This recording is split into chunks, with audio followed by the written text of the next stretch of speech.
25, and then 25 to 30, and it can also nowadays extend even 14 to 25, but 14 to 24 still is less than 18 to 14 to 18. I mean, it's still less than 18 to 25.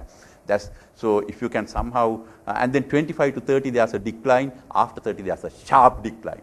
So if you can somehow go on until at least 25, probably 30 without committing a crime, you can be sure probably you are not going to go to prison. Maybe you're okay, right? Generally, there are exceptions, of course. Always those are just 1 or 2 here and there, but not generally. Probability-wise, we take probability, right? Also, research show asymmetrical relationship between crime rates and collective action. Okay, so that's another, and then. There are varying patterns and levels of violence across countries and cultures. These are, why are there varying patterns? As I said before, more, less, or the same, or whatever. Some are due to contagion effects. Something happens, then there's a second thing happens, something, third, 2, 4, 3, 4, 1 riot, 2 riots, 3 riots, 4 riots, 1 protest, 2 protests, or 1 robbery, another, there are copycats and so on and so forth. Contagion effect. Threshold. When the violence always reaches a threshold, and that is when whether it costs more than the benefit.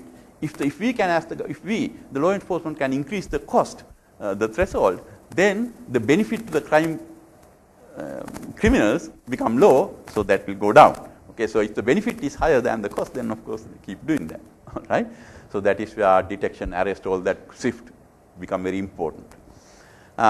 Tipping points are there, which I don't know, in the other session someone talked about the tipping points. Tipping points, various events, can be a tipping point.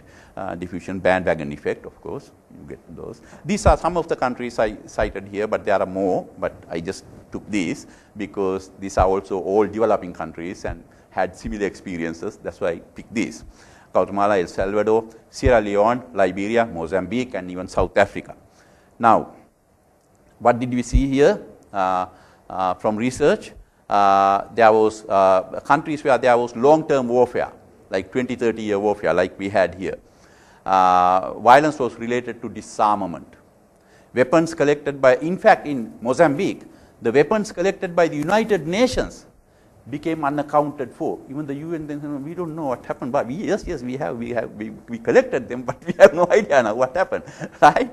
And many of these weapons had been sold in the black market, and they were smuggled into neighboring countries, meaning South Africa. Okay, I will show why South Africa in a minute. You will see what happened as a result. Then political violence, polarization, election violence, police brutality in these countries is what we have seen. Distrust between former warring partners who formerly they fought together, now there's distrust, and that also leads to crime and violence. And crime by police and ex-soldiers for profiteering sometimes, okay, not for taking, just profiteering. Okay, you hear that even here. Economic, money laundering, drug trafficking, embezzlement, etc., etc., etc. And in Liberia, there was a post-war crime wave. In Mozambique, there was an upsurge in violent crimes. In Sierra Leone, it was almost free of violence after peace. Okay. In South Africa reports very high rates of violent crime. South Africa has the highest murder rate today compared to most other countries, especially even in the region. Okay. So when you talk about South Africa had this, they did, how come we can't do that? Just take a step backward and look at the facts, all right? Don't just, get caught up in the rhetoric, if I may use the term. This is the report of the Center for the Study of Violence and Reconciliation, which was submitted to the ministerial committee about South Africa after a long study. These are the reasons they give for exceptionally high rates of violence in South Africa after peace. This is after peace, okay? Brutalization and culture of violence. Brutalization during the apartheid period, and there's a culture of violence that carries on. Okay? So this is where when we talk about the reconciliation, which is very important, is it really reconciliation, or are they still carrying the effects of those? Okay? When we talk about reconciliation or rehabilitation, or in whatever terms. So development alone, I'm not sure whether we'll address these. Okay? The impact of apartheid on families and the education system. Racism still prevails, still there is racism. tribalism, firearms, and the firearms that came to the country, from Mozambique, etc., and impunity in township areas. There is still discrimination. Now there is discrimination from one tribe to the other, from blacks to blacks, but from one tribe to the other even. Okay, so that is important for us because our Tamil community, you have to something that we learned, and everybody probably others have learned as well. There are many divisions in the Tamil community. There are northern Tamils, eastern Tamils. There are many caste divisions as well. Okay, caste divisions are such. If I may. I hope it's okay. I can just say something that we learned while we were on the commission. We wanted create some kind of program whereby the land can be distributed to people who have been displaced. So it was given to the district secretaries, like the former GA, right, to do that. When we visited this particular, I should name the because then you will know who it is, right? This particular northern place, northern town. We asked now, so because people were complaining, we haven't got land, nothing is happening, what is going on? They are complaining, we have no place to go, etc. So we asked, what is going on? So district secretary came up and said, yeah, showed us 4 lists, 4 different lists that they have decided. They are the names of the people where they are going to give land. So we asked, now why do you have 4 different lists? This is just one area, so make one list, right? And pick whoever who qualifies, and that's the one list. So 4 different lists. His answer. This was a Tamil district secretary, not a Sinhalese. My goodness. Okay, it was a Tamil district secretary. His answer was, sir, these people belong to this caste, these people belong to this caste, these people belong to. So we have to settle them separately. This caste separate. They want to still. This is after a 30-year war. You would think that people would have changed their attitudes. Not only me, everyone was surprised. We had to actually report this to His Excellency the President, who then ordered the district secretary to discard the police and do it, without. And President was surprised. He couldn't believe that this was going on after the war still. And just imagine if it was done by a Sinhalese officer, then there could be war again. Anyway. So factors that reinforce apartheid in post-apartheid society: inequality, this is from South Africa; structural economic factors, under or even performing state institutions, including the criminal justice system, is not performing well there; regional context. All right, let me move on quickly. Rule of law, good governance, principle of legality. When we say rule of law, sometimes what I see in Sri Lanka, I mean, I'm not the lawyers here, but generally, others, all these, most people who write in the newspapers, right? They seem to think, they talk about rule, has to be rule of law, there is no rule of law. They think rule of law means obeying the law strictly as it is written. That's not what rule of law means, really. Rule of law means principle of legality. Following every law, every rule to the letter would not uphold the rule of law.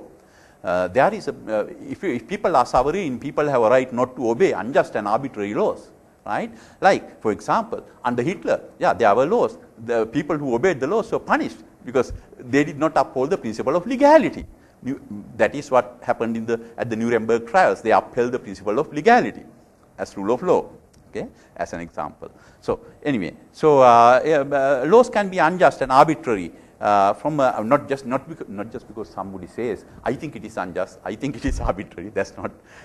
It should be unjust and arbitrary from a rational and objective standard. The court can decide that. Okay, the court will then say, no, this law is not valid. It is okay. Discretionary, and under the law, this is we tell every law student, first year law student, we tell everyone. Usually, I think every law school they do that. I think so. And you shouldn't be a lawyer if you don't believe that every rule has an exception. You can never make a rule without an exception. A good lawyer is the one who can find that exception. Other lawyers are who just know the rules. Okay, all right. You don't need a lawyer for that. You can also get the statute book and read and know the law. Anyway, if you can read and understand, all right. So anyway, that's the thing. So laws, every law, every rule has an exception. So what do those exceptions do? The exceptions introduce into the law discretionary exercise of decision-making authority. meaning a police officer stop you. Okay, you are speeding, you are stopped. You say, sir, I'm taking my wife, she's about to deliver to the hospital. Yeah, he uses discretion. Shouldn't he? If he doesn't, do you think that he should, don't know, uphold the rule of law? You must still give him a ticket, right, and let his wife have the baby in the car, right? No, is that so? That's not the. There has to be discretionary exercise. It happens by the police. Okay, discretionary exercise happens even by the citizens. You see somebody commits a crime, you may decide not to report. You may look the other way. Doesn't that happen many times? Sometimes, and police officers, prosecutors, judges, and it is there. It is built into the law. It has to be. Without that, life will be difficult on this planet, right? You don't want to live if the laws are strictly enforced, every rule for everybody the same way. Okay. Structural discretion, and of course the problem is this: arbitrary discretion is bad. That is what is bad, when it is arbitrarily exercised for some bribe or whatever, right? Or because you know him, right? There has to be structured discretion. Good example is sentencing guidelines. Sentencing guidelines, what they do is they structure discretion, but in some places, of course, they have copied sentencing guidelines from another country or some place and imposed in theirs. That is wrong. That is not the whole idea of sentencing guidelines. It violates the whole purpose, but you have to develop it from within. Decision to arrest, prosecute, etc. Anyway, let me go on. Okay, the rule of law, good governance, the rhetoric. Rhetoric is generally based on perceptive reality. There's a lot of rhetoric that is without objective assessment or evaluation. I don't hear much objective assessment or evaluation. Remember I gave you some factors that may affect crime, violence. Something that really surprises me is in Sri Lanka.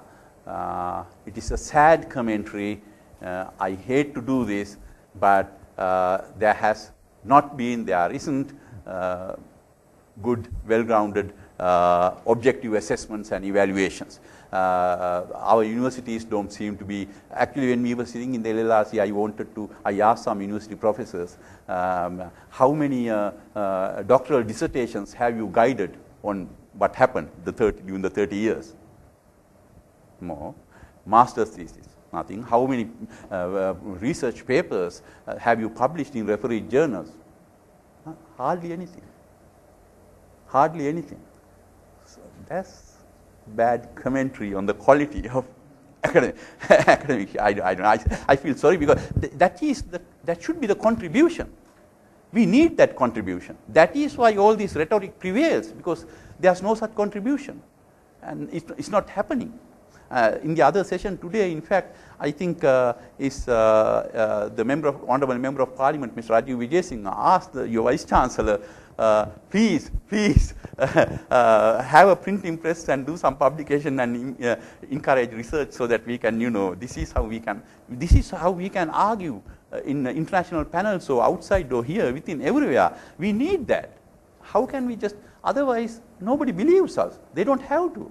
We are just saying things because, we just say it. And this is why even individual decision making is blamed on the state. Individual decision making, remember I said before, just ordinary criminals, they just commit crime, right?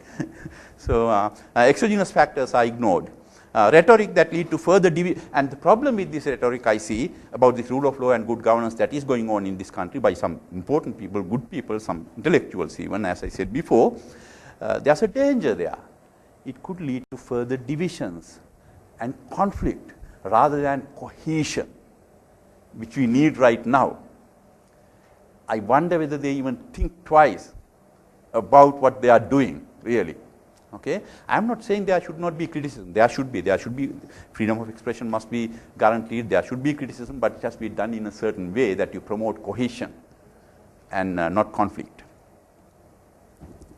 Rehabilitation, reintegration. Next topic. I am going very fast. Okay?